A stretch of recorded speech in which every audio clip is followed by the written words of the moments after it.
tonight. You'll sort of be a temporary parent to all of these other kids. Yes. I wouldn't go to your house and say, I hate that guy, he's a Nazi. I definitely begged for sex.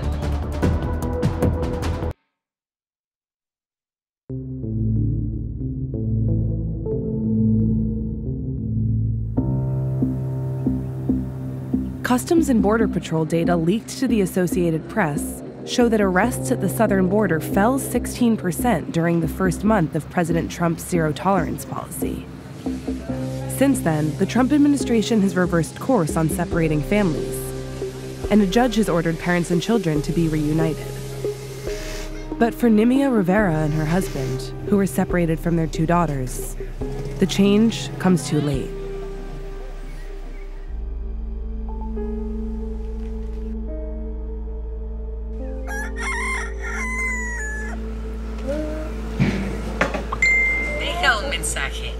Hey, Cel, contéstame, porfa. Necesito felicitar a la niña. Y no sé qué tal está, ni cómo la ha pasado, ni nada. Va a decir que somos disimulados y nosotros hemos intentado y nada, que contestan. Me urge hablar con ella. Nimia Rivera's daughter turned 6 today, but Nimia won't be with her to celebrate. Earlier this year, she and her husband decided to take their 4 children to the U.S. Nimia and 2 of her daughters would go first. Her husband and the other children would follow. La profe vio esta vez. In May, Nimia was among the first migrants arrested as part of the Trump administration's zero-tolerance policy. Her 2 daughters, 6 and 12, among the first children separated from their parents. ¿Qué fue lo que pasó? ¿Cómo te detenieron? Nosotros estábamos bien alegres cuando ya estábamos allá en migración, pero para nosotros fue la sorpresa cuando ya llegamos ahí a migración y nos detuvieron los de la Border Patrol y nos dijeron que había entrado una nueva ley a partir del 5 de mayo y que las madres iban a ser separadas de los niños y que las mamás íbamos para la cárcel y los niños iban para una casa hogar. Solo nos dijeron que empezáramos a llorar porque nos iban a separar de nuestros hijos. While in detention, she was given 2 options: find a relative in the U.S. to take her children in, or reunite with them and return to Honduras. But there was a catch. The government told her reuniting could take almost a year. Nimia's estranged father lives in North Carolina, so the girls were released to him, and Nimia was sent back alone. Cuando el avión venía subiendo para arriba, yo sentí algo horrible. Yo me quería tirar, porque yo miraba que mis niñas me decían, no me dejes, y no me dejé. ¿Cómo estás? ¿Qué estás haciendo? ¿Te divertiste? Felicidades, Emeline. Emeline, ¿cuántos años estás cumpliendo? ¿Cómo estás? Ya la niña pequeña, la voz la tenía bien cambiada, ya no era la misma. ¿Cómo es ahora? Ahora ella es una niña que si uno le habla, ella habla, pero ella solo sí, está bien, sí. Y la niña grande mía, ella no puede hablar conmigo casi porque solo es llorar y llorar. Heisa, ¿estás triste? ¿Estás triste? No te preocupes. Pero no te preocupes, no llores porque si vos lloras le vas a hacer llorar a la niña y hoy está cumpliendo años. No te preocupes que todo va a estar bien.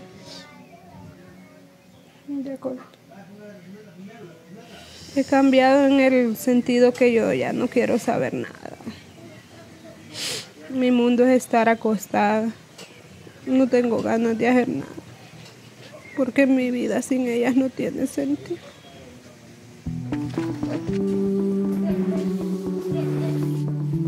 ¿Le explicarán por qué tus hermanas están allá en los Estados Unidos? Porque el papi las mandó para allá. Ven, siéntate aquí. No, ustedes iban a ir también a los Estados Unidos. ¿Sabían que iban a ir? Sí, vamos a ir, pero después dijo mi papi que no. For Julio Cesar, Trump's family separation policy is a real deterrent. Si hubiéramos sabido que iba a pasar esto, pues no nos hubiéramos movido, la verdad. But now that his daughters are thousands of miles away, he feels like he has no choice but to try to cross himself. Yo estoy considerando la idea irme solo, pues, y no arriesgar a otro niño, pero tratar de estar cerca de ellas allá. Nunca me he ido yo. Primera vez sería que me iría. Tu esposa me dijo que no quiere que vayas. Y mi hija también me dijo, papi, no se venga, me dice, pero... ¿Siente que no tienes opción? Dadas las circunstancias, siento que me tendría que ir, la verdad. Sí, es un riesgo porque no está fácil, pues, pero me lo tendría que dar, es el riesgo. Yo, pues. ¿Temes lo que te pueda pasar si te detienen como detenieron a tu esposa? Uno va con la fe de que no lo agarren, pero uno por los hijos, ¿me entiende? Hace lo que puede hacer. Julio Cesar's plan is to go in August. But with little money and no connections, it's unclear if he'll make it to his daughters. A mí no me gusta andar llorando, pero me toca a mi hija pequeña pues, cuando me habla. Me hace llorar, pues.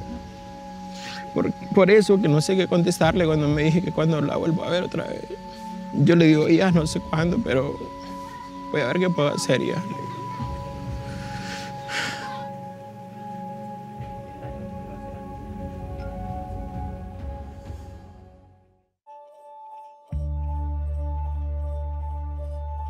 Southwest Key is an operator of more than 20 immigrant youth shelters in our country. They care for more than 5,000 kids, and they're having a job fair in this building right here.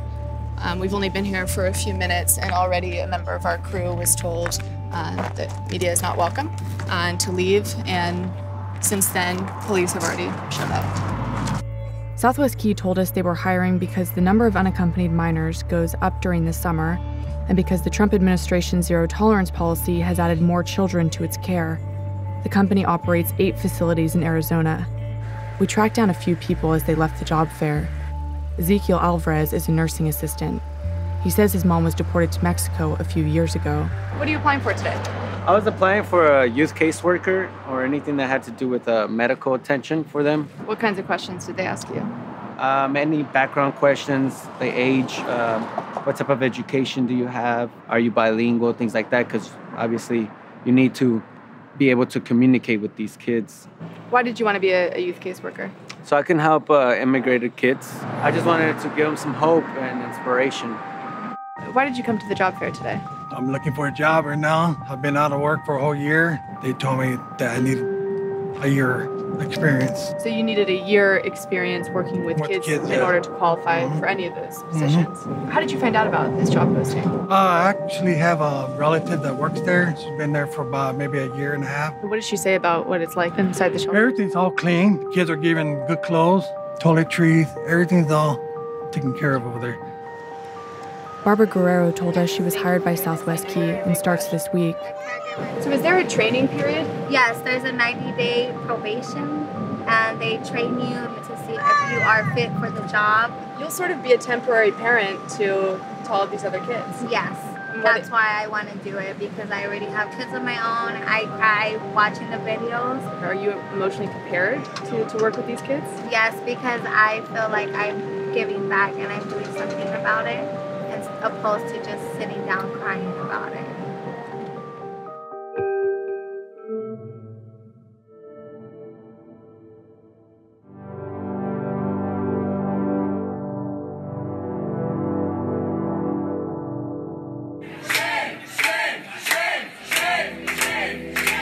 The D.C. branch of the Democratic Socialists of America notoriously confronted the Homeland Security Secretary at dinner. And this weekend, they mobilized to target Thomas Homan, who just retired as acting director of ICE. Okay, does everyone feel like we're on the same page about what is happening at every location? Okay, yeah. Is everyone wearing sunscreen? Put on sunscreen. Our larger campaign is not really about like ending family separation. It's really about like abolishing ICE and like talking about the way that ICE works with all these private companies to enrich people by detaining and deporting migrants. We want to go through some basic safety steps to make sure today goes well and smoothly. smoothly and there are no problems with police. Amy is our police liaison. Amy is the only person allowed to talk to police today. Who is allowed to talk to police? Amy. We see protests all the time where people like sit in a building and get arrested. Yeah. But you guys aren't even doing that much. Well, sometimes people ask, like, are you gonna go knock on his door? And it's like, no, we don't go on his property. We stay on the sidewalk. We stay on the street. And I think it's important to show that, like, refusing to go along with this agenda does not mean, like, violent work. It's really just about, like, talking about what's actually going on and not letting it go by quietly. Right. Do you get worried that you're gonna be, like, gonna be harassing a dude at home on a Sunday? He's profiting off of stealing children from their families. I don't give a shit.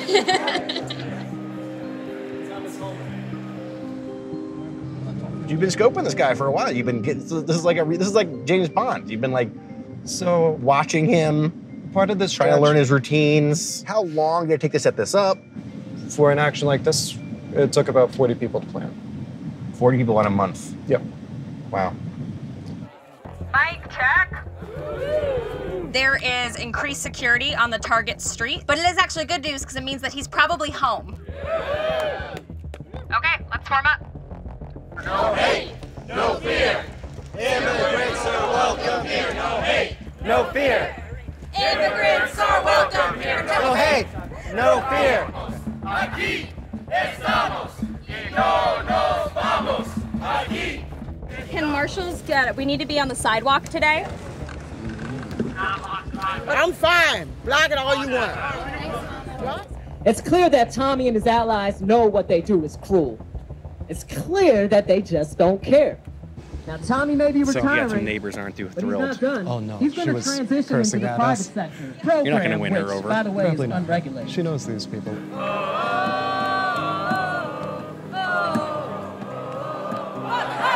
Today, I just seen hate coming up here yelling at Tom the way they do. What is the right way to protest? It's not to go to people's house and to have their families abused like that. To me, that's abuse. And I think it's wrong.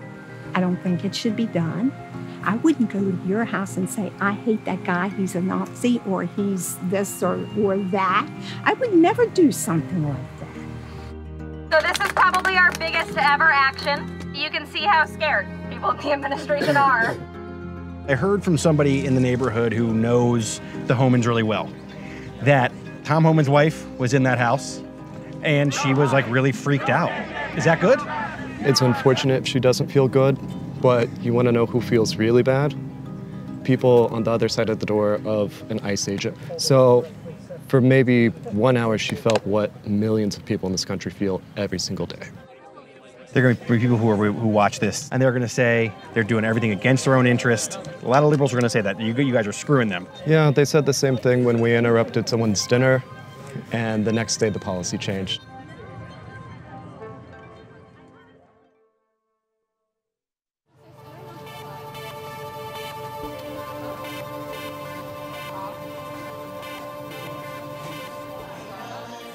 Tonight is celebrating the new law. It is celebrating that we finally have modern, functioning, consent-based legislation in Sweden, which states that anything less than a yes in sexual situations is a no and is illegal, is rape. On Sunday, Sweden joined 9 other European countries in changing its laws to define rape as any kind of sex without consent. It's a victory for Fatta, or Get It, a women-led grassroots campaign launched in 2013 after a Swedish court acquitted 3 men of raping a 15-year-old girl with a wine bottle. Samhället har sagt ifrån, har sagt nej, har känt att det är nog. Och då måste också beslutsfattare, lagstiftare börja lyssna på folket och fatta att... Why was it so important to you that Sweden has a consent-based law? Because it changes where the responsibility is. Everyone has the responsibility to know better than to not understand that someone wasn't up for it. Everyone has the responsibility to know better than thinking it's okay to force yourself on someone who's too drunk to stand or who has not said yes this time, but said yes some other time. The women who got the law passed have good reason to feel triumphant. We start this conversation on our own terms. We came to fuck shit up.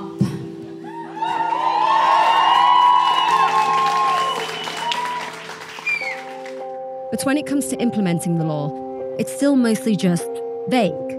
There's no requirement for a person to verbally consent to sex, leaving everything up to interpretation, which is one of the reasons why the Swedish Bar Association, headed by Anne Ramberg, opposed the change.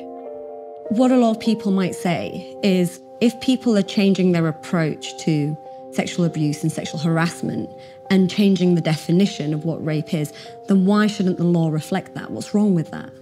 It's nothing wrong with that, but that is not the problem. The problem is that you have to be convinced that the prosecuted person has committed this crime against this victim.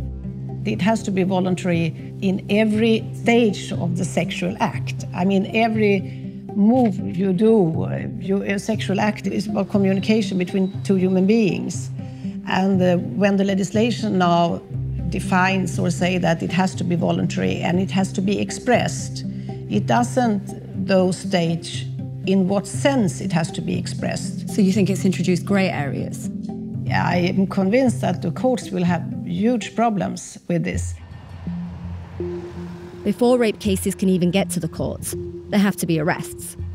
And Swedish police and prosecutors are being trained to ask different kinds of questions during an investigation. Utan den frågan man ska ställa sig är om det har varit frivilligt. Och här måste man ju ställa en del frågor till målsäganden och också till misstänkt. Det finns inget krav på att man ska ha skrivit på ett papper och att samtycke på det sättet, eller att man ska säga jag samtycker till att ha sex. Det som det finns krav på är att det finns en frivillighet. What do you think the biggest challenges will be when it comes to the law change and your job? Det är ju det här med att få förståelse för vad det är som är straffbart och inte straffbart. Och veta verkligen var går gränserna. Man måste ju få personerna, alltså bara målsägaren först, och på något sätt beskriva hela situationen. Och det är väldigt mycket detaljer för personerna i fråga att komma ihåg. Och där tror jag det kan bli väldigt svårt för oss, såklart. De har bara oftast en känsla av att det var fel. That's part of the reason Fatah is going beyond the law, to try to change the way men think about sex. Tony Haldin Holtqvist is a Fatah board member and is hosting all-male discussion groups throughout Sweden. So what men needs to do at first is just calm down, take a breath and just listen. You try to understand their world. Next step is what is my part in this? That's basically the fundamental way to start this whole thing. Did you ever have to come to terms with realizing, oh, I have probably stepped a line when it comes to consent previously? Yeah. I definitely begged for sex. I feel really ashamed of doing this, but it takes so much courage to also be able to go there and think on these things. I think the big task ahead is for men to just start listening and start thinking about their own behavior. Actually, that's a great starting point.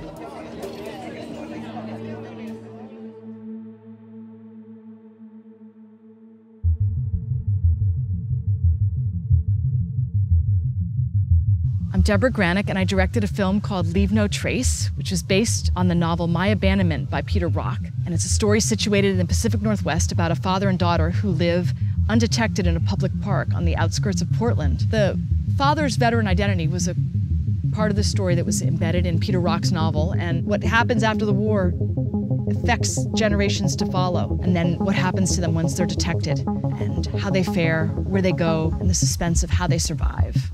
It's not a drill.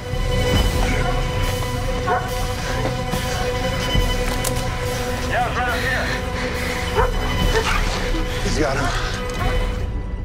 After they've been extricated from this park, they're placed on a farm, which social workers believe will be very conducive for them and offer them some opportunities. I wondered, okay, in rural Oregon, in this age bracket, what are some things that happen in the countryside? What are some things that happen in semi-rural America today? It turns out 4-H means that hundreds of thousands of teenagers deal with soft barnyard animals across our country, and I was very interested in this subculture. So a day on this research/writing process looks like being forced to look at small furry things. And the teens brought out their rabbits. I saw some of the protocols. I'm writing notes. I've got my little video camera kind of up close with the rabbits and the teens. They're being tolerant. It was a hard call between the chickens and the bunny. I couldn't imagine that it would be stirring to see a chicken ministered to. bathed underneath its wing. And to see teen boys doing that, they were so determined and so gentle and so thorough. When teens are doing that, I'm all kinds of happy, you know? Have you ever seen inside a hive before? You put your hand over it. You can feel the warmth of the hive. It was a pleasure to meet beekeepers in Portland. Tom, the actress, could be assessed about whether she was a good candidate for holding bees. We were suited up. We had traditional bee costumes on as a crew. Visually, we looked like slow-moving astronauts. We were a little unwieldy, a little weird-looking. Somehow we signed that we come in peace, and the bees had their very trusted beekeeper near them so she could whisper and communicate calmly. And if you think this sounds like hooey, you had to see her, and the whole crew, skeptics alike. We knew she knew what to do. We have adapted. The only place we can't be seen is in this house. We can still think our own thoughts. Like you said. What if the kids at school think I'm strange? Because of the way we're living? It took kind of going to Portland and talking to vets to understand how to flesh that out, to be able to put very precise language to what it feels like to have PTS. The teenage children of vets don't get to just put it away. You too have a legacy. That person who's very dear to you is waging something inside their mind and using a lot of their life energy to learn how to operate back in society after combat. Same thing that's wrong with you isn't wrong with me.